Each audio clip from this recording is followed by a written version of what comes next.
All right. Welcome to another episode of the One Last Cat podcast. My name is Jonathan, and as always, we have Merrill here, live from a new location, I believe. Yes, yes. All right. Welcome to another episode of the One Last Cat. Sorry, I got something else streaming. How's it going, guys? I got a mic in front of me now, so do a little freestyle for you guys. My present to you. No, I was kidding. Yeah. I've tried actually for the last month and a half to get Merrill a mic to get some better audio going, and we finally got that going, so that's great. And I also wanted to wish everybody a happy Thanksgiving. We're streaming live right now. It's Wednesday, the 24th, I believe, so right the day before Thanksgiving. And happy Thanksgiving, and hope everyone is doing well. Yeah, happy Thanksgiving, guys, from us to you guys. Yeah. So today we're actually kind of a continuation of our last episode, which if you haven't checked that out, just go to your favorite podcasting platform and you can check out our part 1 of our kayak talk, where we're basically going over what is the best kind of kayak to get for you based upon what your needs are. We just had so much information talking about kayaking and all that we ran out of time. So this is part 2 of that. And of course, before I go any further, did want to mention that if you want to join us live, these are live streamed on Facebook at facebook.com/One Last Cast podcast.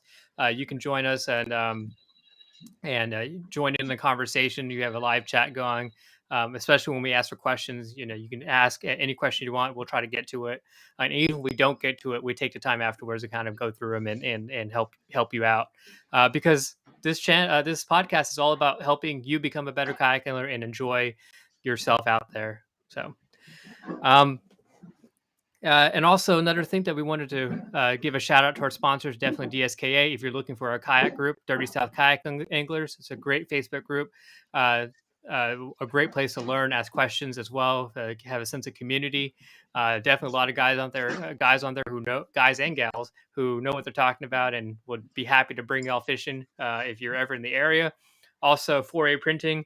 Aaron has been doing a lot of great things in the printing side, such as our towels, our buffs, which I believe he says that he's going to get a custom buff with with the 4A logo, as well as the One Last Cast podcast at our next prize package. Which, if you want to win some prizes, stay tuned on our Facebook page, or also just listen. And we do giveaways every once in a while. Our last giveaway was a Knock and Tail Lures prize package, which included a weight belt, some new lures, and a hat and all that. Which Knock and Tail Lures, another one of our sponsors, great lures. They're soft plastics, which they have a rattle in the tail, which I believe is an extra little enticing action for, especially in the dirtier waters. And if you're flounder fishing, which I've been using them exclusively right now for flounder, and they've been doing really, really well. So before we actually go into the kayaking part, we usually like to kind of give a little story time.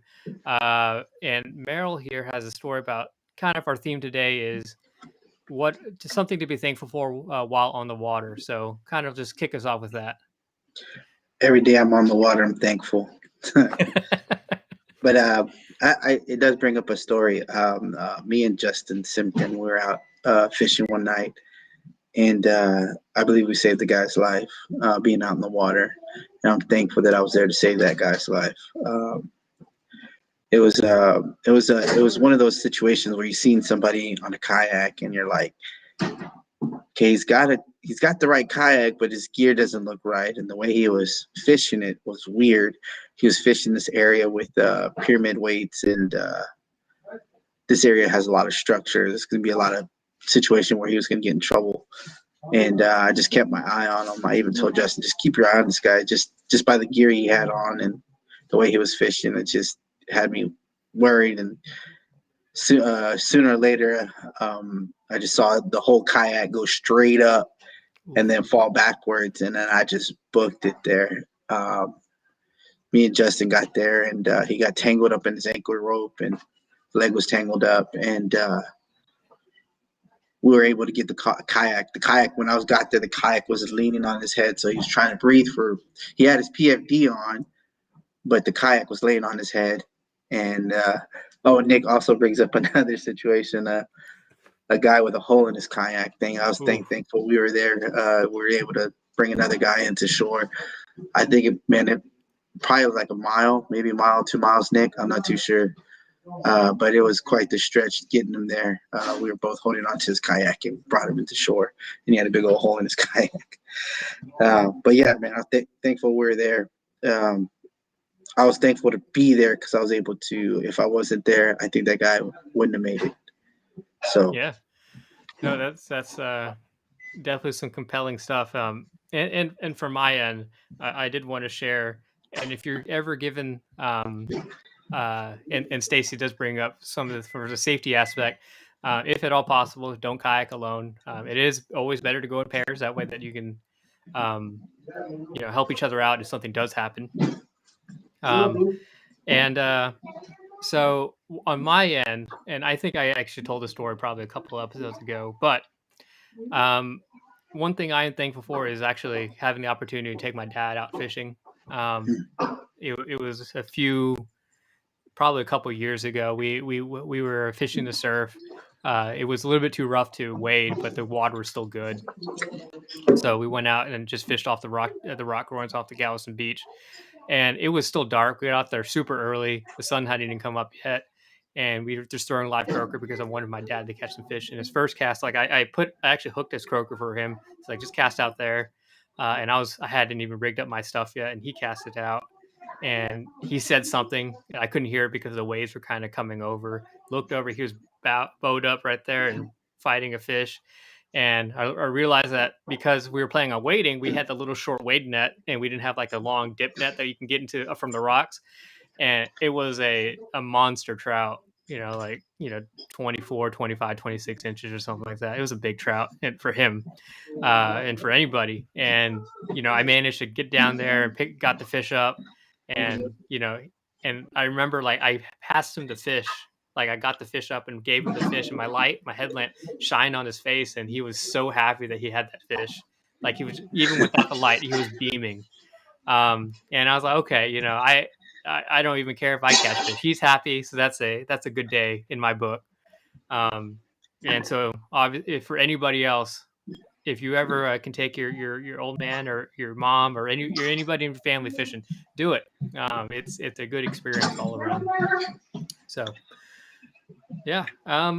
So I yeah, guess Stacy also caught a trout like that. We went out for the HOW event, Heroes on the Water, oh yeah, and she's with us right now. She caught a nice big fat slob of a trout that yeah. was super thick.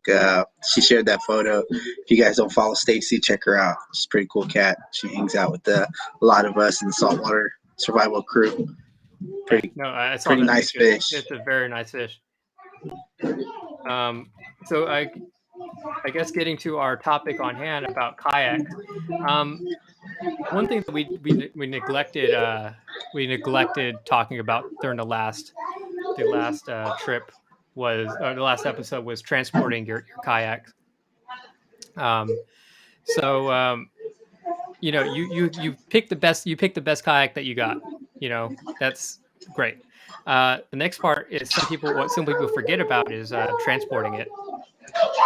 Um, um, and so transporting the kayak is a big component. So you have a couple of options. Obviously, if you have a truck, that's great. It's easy just to put it into the bed of the truck.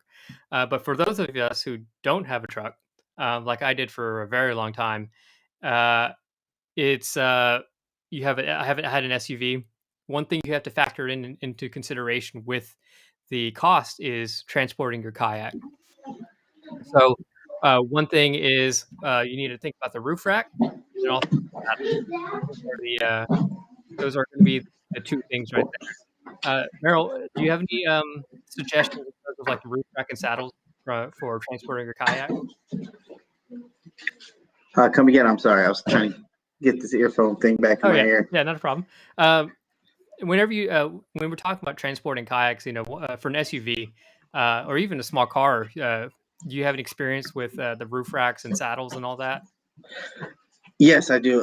Man, what I used to do for a car is I used to get the pool noodles and put them across the top of the roof, Yeah. and then I'd put the kayak sideways on, or where it lay on the noodles, Hmm. and then I'd strap it from like so I had a sedan.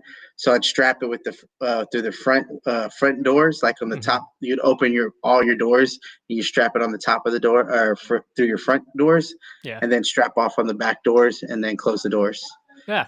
And then the straps would be. I'd have the straps right where my hands would be on both ends. So if I had to tighten them, I would tighten them right there. So I'd have access to those straps. Yeah.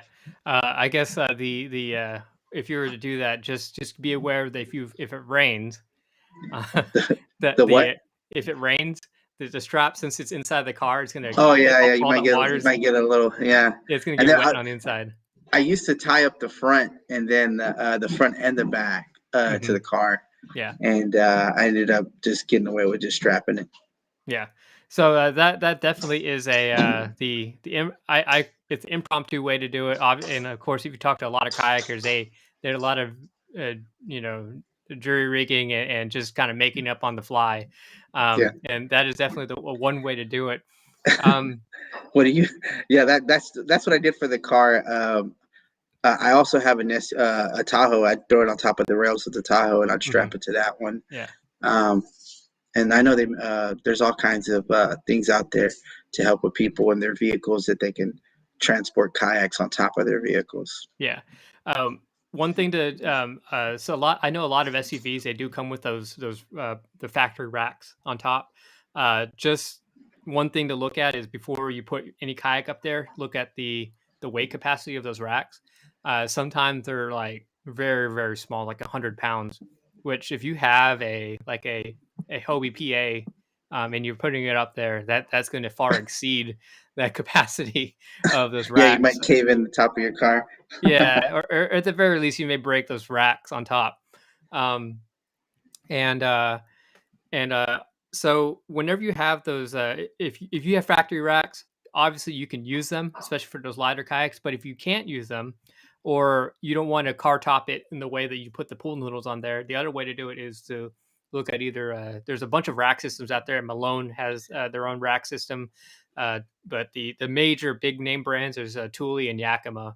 They make a kit for every single vehicle. Even like if you look at their website, they have like a kit for like a Ferrari if you really wanted to. Um, and I mean, if you have money, you have money. So, Yeah, yeah. A but kit yeah, for hard. yeah. So for like Thule, it's in Yakima. I know they have their fit guides. You can just look online. You put in the year of your vehicle, what model it is, and everything like that, and it'll tell you. You need to get this kit to install a rack on there, which their rack is going to carry most of what you're going to be doing for kayaking, anyways. So that's just a rack. And the next part is going to be the saddle. Obviously, you can just get the rack and do the pool noodle option again, or you can get a set of racks that actually I feel help stabilize and transport the kayak better. One of the For me, I had an SUV and I actually had two Tarpon 160s. So the way I had with the SUV, I had two saddles that basically stood up like this on its side. It looked really cool, and it was great. It performed what I needed to do. The issue was that it like decreased my gas mileage by like horrendously by like 2 miles to the gallon because whenever you went across the freeway or had any high winds, it was a freaking sail. So you could feel your car move up and down, especially when we took him over to Austin or stuff like that. It was kind of a scary and squirrely situation. So, and the other option, I see that somebody else brought it in the chat right here, is to get a trailer. I think you have a trailer, right? Homie, yeah, I haven't have it rigged up yet though. Okay. I do have a trailer, but usually I stack them in the back of the truck. I have a trailer. I just haven't.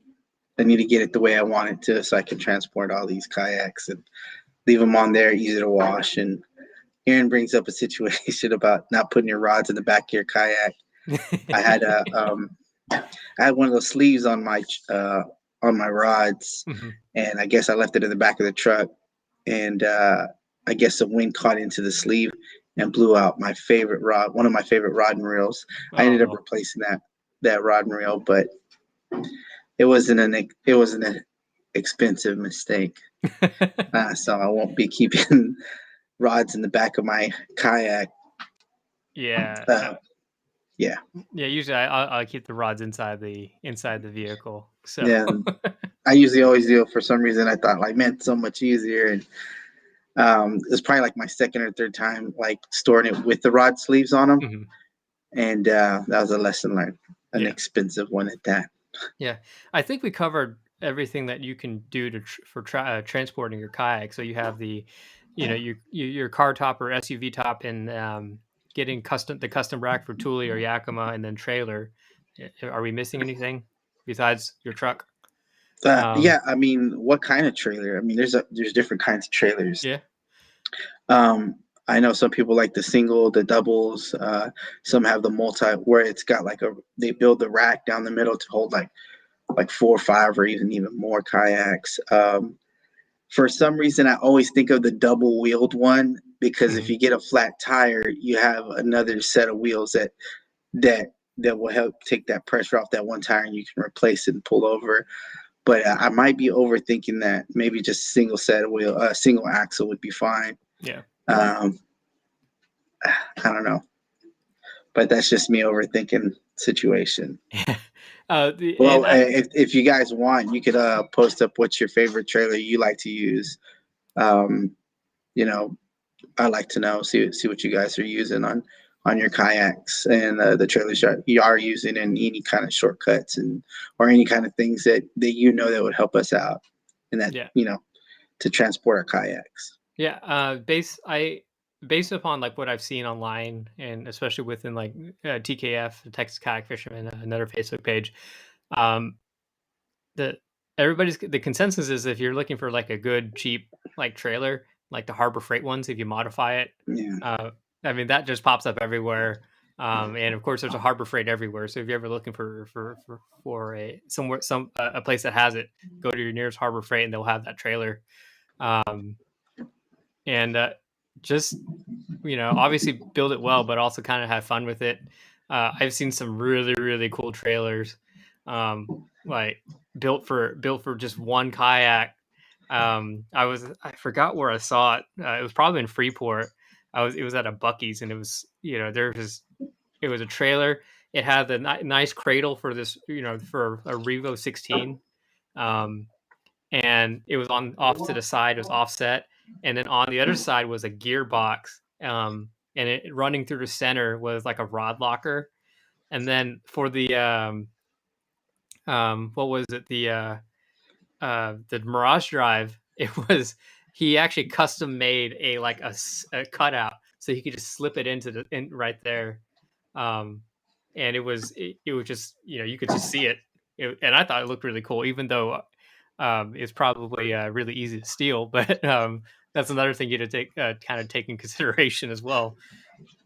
So I guess moving on from the transporting your kayak. So now you have your kayak to transport. Our next kind of discussion will be for the paddle guys, for those who paddle. Uh, and I'll just kind of lay it out. Is it worth to get a really nice paddle? I would say yes. I've Yeah. been I've been on a paddle kayak first before I got into pedal one, and it made a big difference for me. The weight of it, like especially if you're paddling 4 or 5 miles, maybe even 10 miles, having a lighter paddle, and then make sure your positions are right too, and make sure your arms and your motions are right, and you can really appreciate a good paddle. Weight being one of the main things, and the way it tracks in the water is being the second most important thing to me, at least.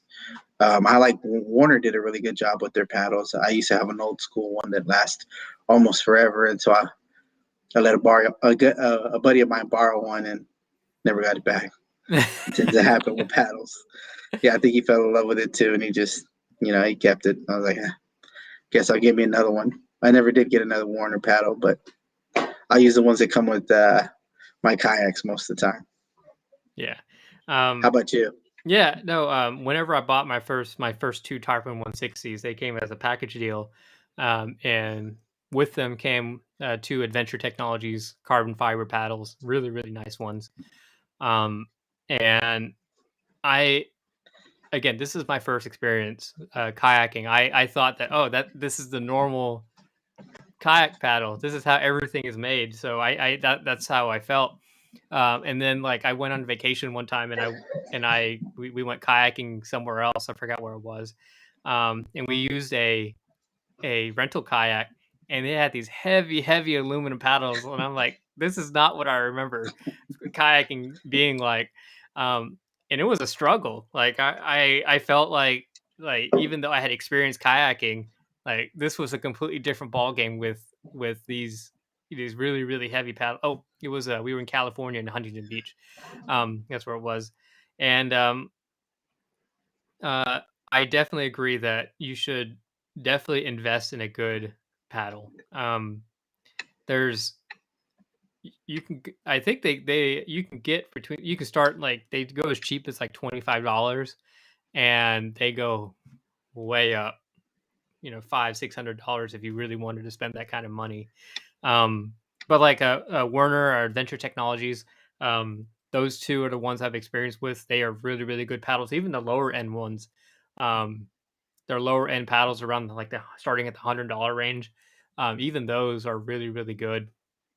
And I guess another thing to talk about would be make sure that you have the right paddle length, right? Yeah, I like the longer ones. Um, I know some people they like the ones that just hug the kayaks. I personally, there's a reason for all the lengths each of the paddle, but me personally, I just like the longer ones. Yeah. Um, Go ahead. Yeah, I was gonna say in general they start between 230 centimeters. I'm not sure why, but kayak paddles are measured in centimeters. Um, this is America. I'm but they are measured in centimeters. So they 230 centimeters. And also actually, if anybody knows why they're measured in centimeters, let me know. I kind of want to know. But yeah, they start at 230 and they go up to around 260. So what I was told and what I was taught, when I was selling kayaks, is that um, base your the length of your paddle on the width of your kayak. If you have like a pro angler, that's super wide, super stable, you need that 250, 260 centimeter paddle. That way that you can get over the sides and you have optimal paddle efficiency. And of course, the narrower the paddle, the narrower the kayak, the shorter the paddle could be, around the 240 to 230, 240 range. Um, and did you ever experiment with feathering the paddles? Yeah, we had to practice all that when we took the courses with Patty to Hmm. become a guide. Yeah. Oh, I took some courses with her, and yeah, we learned all kinds of techniques and strategies with paddles. That was one of them. Yes. Yeah, actually, let's talk about that. Kind of give a is somebody who is getting into kayaking who doesn't really know, who their first instinct is just going to dig into the water. Kind of how how would you explain the best way to do this? Yes. Me. It really depends on how you rotate your paddle. But I like to keep, my. I guess you can't see. I keep my. Well, I wish I had a paddle I could show you, but I kind of keep my hands and my knuckles square with my shoulders, and then I kind of bring it in maybe at, I want to say well, about a foot, maybe half a foot, and then when I'm paddling, I rotate one arm as I dig in the paddle with the in the water with the other. I don't know. I guess I have to show you. It's kind of weird because I can't really show you. Yeah. But I mean, just keep your, my advice is keep your hands and your shoulders square, and your arms square with your shoulders when you're paddling, and make sure you're rotating, and that'll reduce a lot of pressure. Yeah. Actually, one of our listeners, Drew, he actually brings up use your core. It's actually a common misconception for paddling is to kind of brute force. You use your upper body strength, just dig into the water as hard as you can, and that makes you go faster. I mean, it can, and it does, but I kayaking. I think the proper way to kayak, it is basically a full body workout. Right, right. Um, yeah, so you're kind of you're kind of digging in, using your pushing up your feet against the foot pedals. That kind of braces you right there. Your knees are kind of they should be slightly bent. That way you're bracing it, and then you're pushing against that as you engage your lower body and core while you kind of keep I guess rigid that and would go with turn. when you're rotating, like you're rotating your shoulders. Yeah, Yeah, yeah, yeah, yeah. You make sure when you're rotating one. Yeah, I guess I could feel that in my abs as I'm saying that. Yeah, yep. good point, Drew. Yeah, and definitely, it's very difficult, like Merrill says, to kind of show you what to do, or even explain it in a podcast form. So whenever before you go out there, I would definitely recommend watching some videos on how the um, proper technique in paddling, because it does make a world of difference. It makes a difference between, if you're going 2-3 miles and if you're relatively fit, you're gonna be fine. But if you're going to go that long distance, 5, 6, 7, 8+ miles, proper technique in paddling will make a difference between it on how your day goes, basically. He says, "Dance like a cholo, paddling and dancing like a cholo."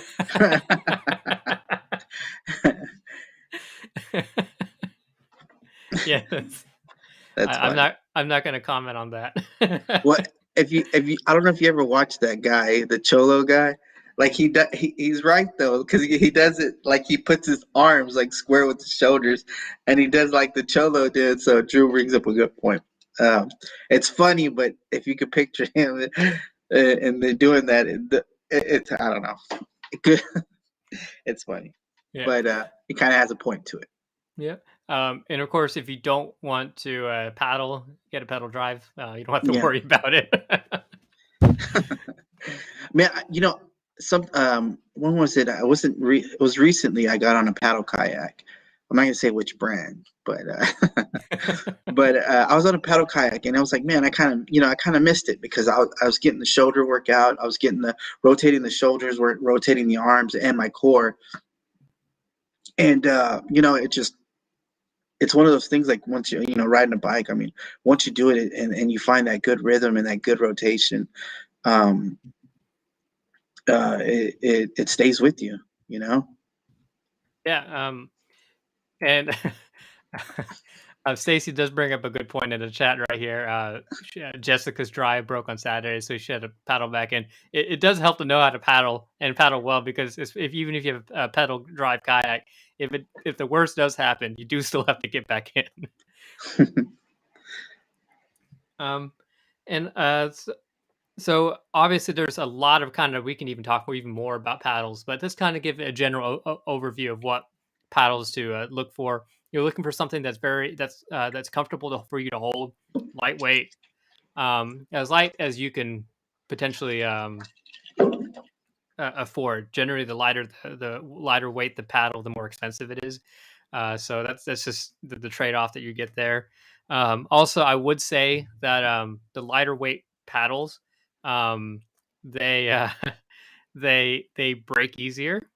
Like if you for some of the kayak paddles, if you just accidentally drop it along the rocks, it's going to be fine.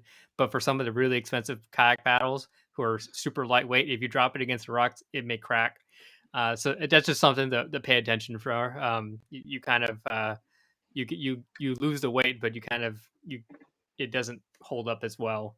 So um, and I guess moving on, and I think this is going to be the bigger segment, is kayak accessories. So Meryl, if you were to say your three biggest kayak accessories, what would they be? Other than safety, no, of course. Hey guys, we've been dealing really good with safety. I haven't heard anything about people life jacket issues. I know a lot of you guys are spreading out the word, PFD, PFD, PFD, and I think we're doing a good job. We haven't heard any bad news from anybody, so keep up pushing that, guys. Um, we'll stick to fishing related, other than safety. A net, man. Definitely got to have a fishing net, man. Went out fishing at HOW event, and I had a couple trout. I lose right at the kayak because I didn't have a net with me. Um, as far as accessories like adding on, other than like fishing gear and net, um, well, pliers too. I also, pliers are very important. I'm trying to think. Oh, a crate, definitely a crate. That's kind of what you're shooting for, right, Yeah, Jonathan? yeah, Yeah, no, yeah. yeah, Like that's definitely a crate, dude. I got a crate with 6 rod holders on it, and yeah, definitely have that. And then it's I could throw stuff in there like snacks or just tackle that I'll never use because usually I'm too lazy to tie on a new bait. Uh, so whatever's on that rod is what I'm throwing. But I bring extra tackle just in case I might change my mind, but 99% of the time I won't. I just throw whatever's on that rod. Um, but I didn't even get to mention. So we'll talk about that later. It's about lures. The one of our sponsors gave us knocking tail lures, and one of the guys just caught a whole bunch of flounder on the white and truce one, and then I tied it on, and I started catching fish on that one too. But I guess that's a little bit off subject. yeah. I forgot to bring that up. But anyways, yeah, No, crate. I'd say the main one would be a crate with rod holders on it. What do you think, Jonathan? so What accessories do you my like? my top three is going to be a rudder. Um, Oh yeah. I'm sorry, yeah, most of my kayaks come with a rudder. yeah. Yeah, yeah. So if you have a pedal kayak, it automatically comes with a rudder. But if you don't have a pedal kayak, like my Tarpon 160, when I bought them, one of them came with a rudder, one of them didn't. Um, and it made a huge difference whenever we were paddling, especially those long distances. And actually, if you want to think about it, think about your route as a kayaker whenever you think you're traveling in a straight line. However, you're at the mercy of the currents and the winds and everything like that, so you're actually not really traveling a straight line. You're trying to kind of going back and forth, left and right as you paddle. With a rudder, it actually narrows down your field of how far you go back and forth, so you're actually going less distance compared to if you didn't have a rudder. At least that's how I felt. And of course, if you looking at some of my trails, my tracks on my fish finder, whenever I looked at that, I looked afterwards. It was a big difference because having a rudder, you can put the rudder down and you can kind of keep that that angle that you want, and it'll help you stay on that track. Um, and it actually really also helps with drift fishing because you can change the rudder angle so that whenever you're drifting, you can position your kayak in the most optimal way. Um, so yeah, rudder is going to be a big accessory. The next one is going to be actually I just talked about it. I think another one is going to be the fish finder. Um, Not because I find fish with it. It's because I've gotten to the point where I kind of feel blind if I don't have it with me, or I forgot my battery at home. I like seeing the depth under the water. For me personally, I fish in 3, 4+ feet of water. I'm rarely deep in the marsh where it's like a foot, where a fish finder is kind of not really necessary back there because you can see the redfish before you can see them on their sonar, anyways. So the fish finder, I like to use it to not find fish, but to find the depth. Um, find all those little, it's going to go from 5 foot and it's going to drop to 7, 8 footer, and to find that drop off. Or basically, it's going to be 6 foot where you can't see the bottom in Galveston Bay, but I can look on the depth finder and see, oh, the bottom is different here. It looks like it's shell, or it's going to be soft mud. Based upon how it looks on the screen. If it's a little jaggedy, it's probably going to be shell. If it's solid color. It may be either mud or hard packed sand. You kind of have to. You at that point, I'll get the stakeout pole and kind of poke around and figure out what kind of bottom of that is. Um, and actually, that brings us to my number three, which would be an anchor trolley. So, if you think about on a boat, you have the luxury of being able to.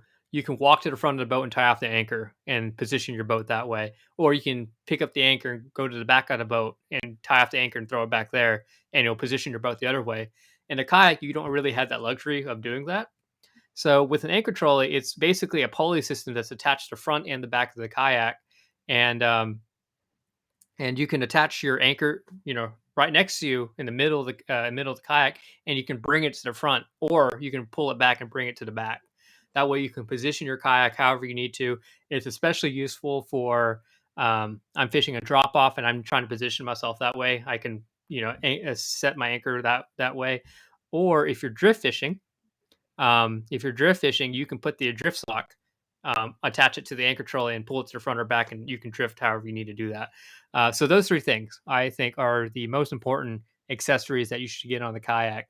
So just to recap: a fish finder, anchor trolley, and a rudder. If you Obviously these do cost extra for some of the kayaks. Unless you have a pedal kayak, then the rudder's already with it.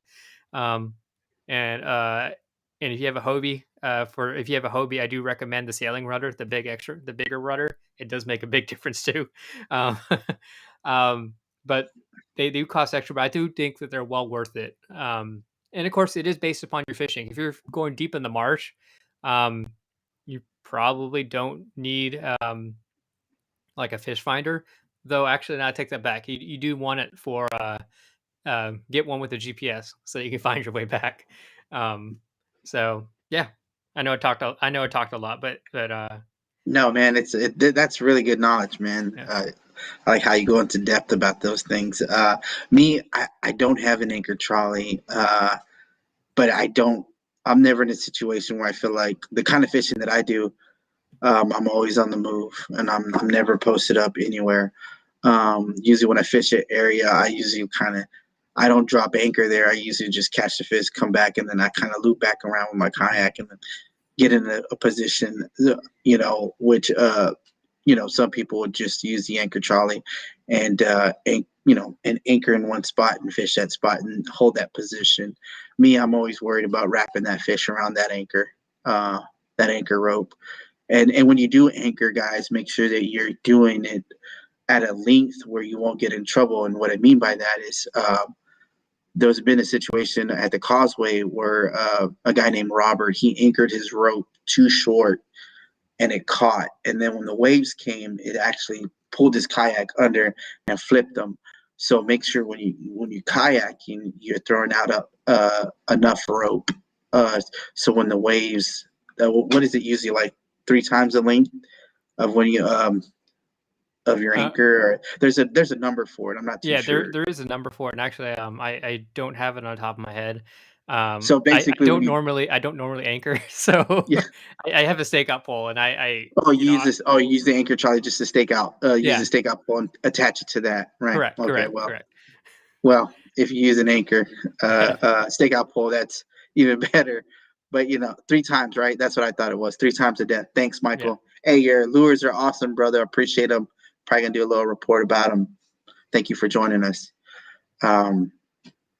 But yeah, 3 times the length. Thank you Yeah. for sharing that.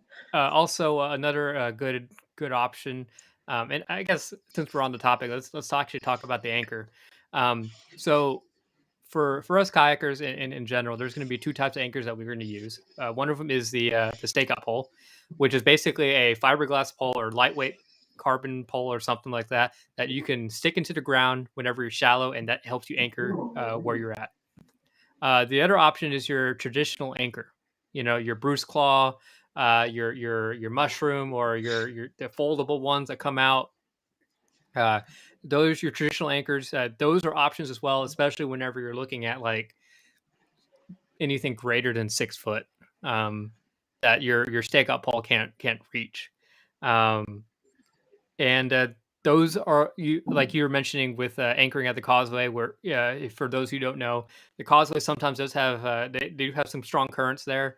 It's the bridge that stretches between Galveston Island and the mainland here in Texas, and it has some strong currents sometimes. And if you don't have the right gear, you could potentially get yourself in trouble. But I got it uh, on mute. but No. yeah, sorry. The Oh, am I still on? Yeah, you're still on. Oh, my bad. I thought I hit mute. No. But so with your anchor, one thing to consider is getting a kind of a shot cord. attached to it. That way, that you can kind of whenever you do get into a situation where it's pulling against your kayak, it's not going to putting all that pressure onto the kayak itself or however you have it attached. Um, and actually, that's why you should have an anchor trolley, because that actually gives you an extra set of line to work with whenever you're being pulled or pushed against something. Um, I see a lot of people, they'll actually just tie the anchor off to like the kayak itself, like a cleat or something like that. And you really don't want to do that, because especially if you don't have a shot cord, then Yeah. it's what's going to happen is going to rip that cleat out and you have a hole in your kayak now. Yeah. um, Yep. Are those sometimes those big boats that come by and they push off those big wakes too? mhm. Other than, and I think that's what the situation happened. Is a big old wake came through, and current really wasn't the issue. It was I think it was a big wake that came in, and those big waves coming at you. Not a good situation with the short anchor rope, Yeah. but And actually, one thing that helped too, and I've kind of done this with whenever we were fishing the big black drum run during the spring, is getting an anchor float. Um, that way, that so I had a carabiner line that attached to my anchor trolley, and kind of like a foot or two down from that was I got a pool noodle and I attached it to the uh, the anchor line. That way, when we were fishing in like 30 foot of water, so I had a lot of line out. And one thing is that whenever you hooked up with a big fish, such as a big black drum or redfish out in deeper water, uh, it uh, it'd be better to follow the fish than to stay where you're at. So I would, you'd hook up with the fish and you disconnect the line, and the float would stay there, so you knew where your anchor was, and then you just follow the fish and you pull you around for a sleigh ride. Um, Catch the fish, take a picture, whatever you do, put it back in the water, head back, and you can go back to exactly where you're anchored up. So that's also another cool little thing that to look at. Um, and do you, for your kayaks, do you have a fish finder on yours? no, I don't. Oh, okay. Most of the fishing we do is areas that I kind of like. I'll give you an example. We were in Corpus Christi, and the water kind of got blown out pretty shallow, and it was cold. And so we went and tried different areas that I felt like they would be. And then I just changed my tactics to getting closer to the deeper channel part. And then that's where they were. So it's kind of like, I guess, experience, right? I guess if you Yeah. just chalk it up to experience of areas to fish. But I would like to eventually get a good fish finder and learn how to work it. I really don't know too much about it, but a good fish finder would probably help out a lot. Yeah. Um, so in terms of the fish finders, whenever you're looking at, there's if you research them now, you have a plethora of options. Lowrance, Humminbird, Garmin, and the like. Um, the reason why I like Lowrance, personally, just because since I have the Hobie and it has that Lowrance plate on the bottom, makes it easy for installation and all that. But just kind of, you can definitely find any number of ones within your budget. They kind of start around like $90 to $100, and they go way up. Um, and of course, now you have the live optics ones that you can basically see the fish, but that's not going to work on most of our kayaks, because you have that that big old transducer that you need to install. Um, I guess for in terms of installation for those, you kind of have you have like three options really for installing a fish finder. One of them is going to be over the side mount, where basically you have it attached to the side of the kayak and the transducer goes over the side. So it's actually in contact with the water. Um, I'm actually not a big fan of that, because like you said earlier, with the stake up pole and anchoring, it's just something for your line to get caught on, just because it's over the side.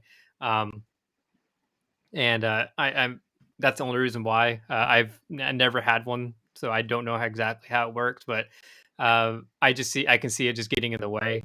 The I other had one. option, I did you have did, one for a short period of time, yeah, and somebody bought it from me.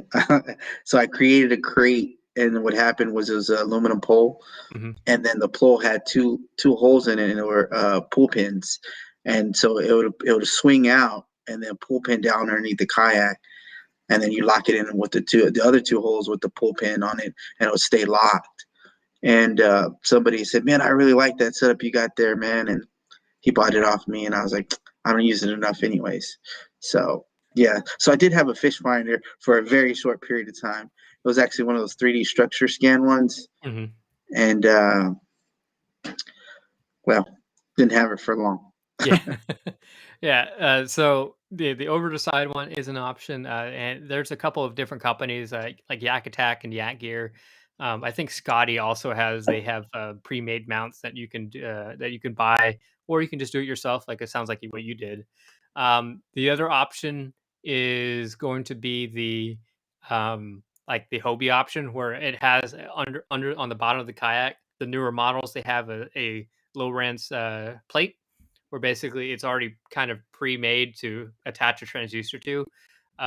That makes it really easy for installation and all that. The So that's an Guardian is what option. it's Yeah, called. The Guardian. I think the new ones are called the Guardian Play. I don't know what the older ones were called. Uh, Um, the newer like the 2020 or 2021 models, they're called the Guardian plates. I think they're bigger, slightly bigger than the older yeah, those ones. are made for your 3D structure. I mean Ah, that's right. the side imaging. I'm sorry.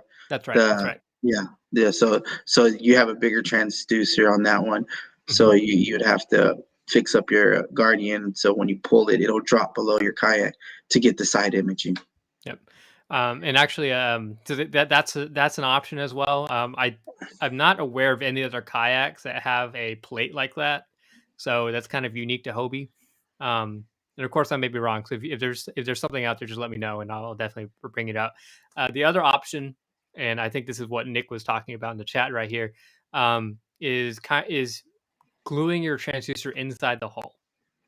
Um, and there there are some pros and cons to that. One of the pros is that your transducer's inside the hole. It will work. Just kind of make sure, and most of them do this. Make sure your transducer is able to shoot through the hole. That's just the only thing. Most of them do that, so you don't have to worry about it. But just make sure. Some of the older models won't do that. Um, the way that you do it is basically you usually in the center of the kayak. Um, you kind of get a piece of foam, cut it out to the size of your transducer, and basically you set it down and you marine goop your transducer in in that little foam. So It it just doesn't sits inter there. That doesn't interfere with No, no, it well, doesn't. it so this is the cons of it. You have to make sure that there's no bubbles in the glue for the transducer. If there's bubbles, it's going to give you weird readings. The other thing too is that because the transducer's inside of your hull, it's not in direct contact with the water. If you have water temperature reading, it's not going to give you a good water temperature reading. But in terms of like what it sees, um, it's completely fine. Um, so that is an option. Just like I said, you had to make sure that there's no bubbles kind of in that marine goop. Yeah, yeah. So those are the three ways for mounting a transducer, a fish finder. Um, and of course, you have to do all your wiring and all that. That is something that you know hopefully you are flexible. Um, Even with the Hobie and the Guardian plate or the transducer plate, it it takes I a got a while. message. I got a message from just right now. What kind of battery would you Oh, recommend? A good battery, and then another. What kind of mount would you use for your screen? What is there those particular ones that you like for a fish finder, or we call them depth finder, whatever our yeah. proper word for it is. Yeah, so for that's actually a really good question. So for the battery, a lot of people just use, you can go to your local hardware store or your, local sporting goods store, Academy, Bass Pro Shop. They have like, a 12-volt deer feeder battery. Um, those will last you for a couple years until they start going bad. And they're generally around $20-25 each. You charge them, and depending on how much electronics you have, and or how big your fish finder, depth finder is, it should last you pretty much the whole day. Um, Now, there is a lot of technology has been going on with the lithium batteries. So you have like the Nokia, really tiny battery, tiny lithium battery, but it will last you just as long, and it's half the weight, but it's also like 3 times the cost. So you have a plenty of options. So a deer feeder battery, a 12-volt deer feeder battery, um, they work well. But if you can afford it, I'm trying to see if I can fit it into my budget, because I think I definitely want a lithium battery. Um, but that is the other option, is to get those lithium batteries like Nokia. There's plenty of different companies out there that makes these small lithium batteries. Like I said, the Nokia battery fits in the palm of your hand, but it will last you the whole day. There's another one, Dakota Lithium. That's also another one out there. Um, uh, and Yeah, and the mount. So I I I found that like Yak Attack, they've have really really good fish finder mounts. They basically have a mount for every single fish finder that you can get. And if they don't have one specific for that fish finder, they do have a plate where it's just basically, it's kind of wonky, but you can mount a plate onto your kayak, and then you can attach the fish finder directly to that plate. That way that you have it there. Um, so that's really my only experience with those fish finder mounts, is it's using Yak Attack. Yeah. Um, Speaking of batteries, I want to talk about trolling motors. I think trolling motors are going oh to be the yeah. future of kayaking. I would definitely. I'm looking at one that has spot lock right now.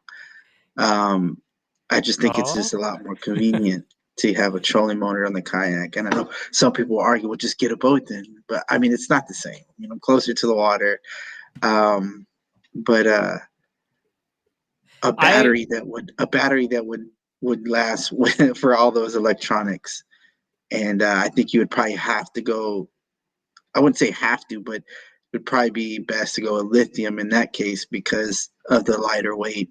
You don't want like a big old car battery running your troller motor, and your fish finder and all that. Yeah. So I do want to say, I am very torn about this, because I've been thinking more about it recently, because I also think it is the new wave of the future, and especially as we start to fish more tournaments, that the tournaments are allowing these trolling motors within these kayak tournaments. It's just, I think it puts unfair advantage towards trolling motors. So if you're allowed to do it, I might as well go do it. Um, I'm torn, because I But and the of course, distance, yeah, the distance you're gonna cover, yeah. are those spots that are like just really hard to get to because they're way out there. And usually those are the best spots. And no other kayaker fishers because it's just way out there. And having a motor would really, help you out. You wouldn't be as worn or fatigued. Or maybe just using it on the way back, if you make it Mhm. there. I don't know, just using it there and back, maybe. Who knows? Drew, I'm looking at one from a guide. I don't even know the name of it. It's not Minn Kota. It's another one. It's something guide. Motor Guide? Um, huh? It's Motor Guide. There's one Oh, called Motor Motor Guide. Guide. Yeah. I don't know the name of it, but it has spot lock on it and it has a real short shaft and it's made specifically for kayaks. So I'm probably gonna check that one out, and I'll give you guys a review on if I like it or not. Yeah. Now, for me, and of course, I remember whenever Hobie and pedal, Hobie and Native were really pushing out their pedal drive kayaks, and whenever those came out, and especially they were allowed on a tournament scene, it was like a big thing. Like, oh, that's gonna, it's unfair, because it's not. Those aren't kayaks. I remember exactly hearing people. Those aren't kayaks. You have to paddle. for it to be a kayak. And I'm in the position now where, I'm in the I love my pedal drive Hobie, and you have these motor driven kayaks out there. I'm like, that's not a kayak, So I'm in the same boat, and I'm trying to temper that. Um, but yeah, I think it's definitely the new wave, and especially if they allow them in tournaments, which a lot of them are, might as well get into it. Um, I'm not exactly sure what battery to get, but you look at something like the Old Town Autopilot, where you have the trolling motor, integrated into the kayak, and that, with the newer models, you have the spot lock feature on that. Man, those look so nice. Yeah. um, Especially but if you're fishing like those big waters and you're able to spot lock on them, oh yeah, or those deep channels, you're able to spot lock in that right position to fan the whole area. or And even those really deep reefs during the winter. yeah, because sometimes the one of the disadvantages of paddling and pedaling that a spot lock does is current, right? So Mhm. that spot lock's able to adjust with that current, and you don't have, you're not, losing that position because that trolling motor is holding you in that position in that current and wind, and that's an advantage for Mhm. me. It would help out a lot. So Yeah, the another big disadvantage with the trolling motors, is if you don't ration your energy that well, and you're left paddling that kayak, uh, no matter even if you have an all lithium setup, which is really super light, I can't imagine having paddling a kayak with these big old batteries that require to use these trolling motors to be any sort of fun. So yeah, so. man, they got them pretty light, man. The technology's there, man. They're Mhm. really stepping it up with these 100 amp hours that are really light. Um, you know, in compared to like, you know, all your tackle and all your gear that probably weighs just as much, or a cooler that you got piled on with ice and drinks and all kinds of other stuff. So, they're doing a pretty good job with the technology on those batteries. Yeah, Curtis in the chat right here. He said he's been there, done that. I fished with him a lot whenever he had the feel free lure and he had a trolling motor on Yeah, there. but Curtis had one of those old bootleg trolling motors. Man, you can't compare that. Man, he had one of those things that crank. You got to crank up the motor. It was. I don't know. When I seen him out in the flat, I was like, dude, that ain't even a trolling motor, bro. Yeah, I mean, that propeller barely even moved. Uh, I don't uh, know if you can compare it to today's technology, Curtis. it was nice because he can keep up with me in the Hobie, but I seeing him load and unload that kayak is Yeah, yeah, I it, know he had a struggle. He was struggling. Oh yeah, we're just teasing. Curtis is our yeah, buddy, man. We crack jokes on each other, man. yeah. We don't usually beat up people like that. We know Curtis. And I do want to mention that if you do, at least in Texas, it may be different in other states, but if you do put a motor on your kayak, it does become a boat at that point. So that is another cost that you have to kind of take consideration. It becomes a boat, so you actually need to register it with the state. Um, yeah, it's not that expensive. I think it's like $30 or something like that. But you also have to follow the rules of the laws associated with being a boat, including you need the red and green lights on your kayak now because it's motor powered. That applies to it, and that actually brings me up to another accessory that we kind of forgot to talk about is the 360 light. Um, Mm. I think that's another one that we should that I should definitely recommend. Yeah, Um, I still need that one that you're planning to give me. Yeah, I still have it. I still have it. Yeah, I really need that one. I mean, I got one. So I've made one that's lasted mostly all the 360 lights that I've ever had. And it was like a cheap little Walmart, like little 360 light Mhm. that I attached to a PVC pipe and I taped it. And what I liked about it is that it didn't have any, like, there's nothing from that point on the way down where salt water was hitting it. so it didn't really damage any of the components, and it was like a little watch battery that kept it on. And the other one that I have that I like that lasts is it takes like three AA batteries, Hmm. and it's real light. I can use it. There's no like batteries or anything yet attached to it. And the corrosion is a big part of that I have. Maybe it's just the way that I don't take care of the lights that I have, but I usually have a big corrosion issue with when I get the battery in the box, and then or I just have anything with wires that run through there. I've always had big corrosion issues. I see. But I'm on the water like 4 or 5 times a week. I'm probably undershooting that. I'm probably on the water Yeah. more than that, but like, you know, I'm on the water a lot. So that's probably, I kind of need some things that are a little bit more durable, or maybe I just need to take better care of my things that I have. That could also be a factor. Maybe I'm not taking care of it good enough, but Yeah. well, 360 light. Yes, for sure. Yeah, 360 light. Actually, there's one 360 light that I actually got with my my Tarpon 160 years ago when I bought that. It looks like it's a flashlight. It's a waterproof flashlight with a cover on it. I used to I went out one year with it as a those people at the airport as a for Halloween. I was one of those people at the airport that directed airplanes. It basically that's what it was. It's just a flashlight with a cover on it. Um, Oh, yeah. Oh, and that's cool. yeah, I like. I put on like a safety vest, and that was my. It was a really quick costume, and I just that was my Halloween costume.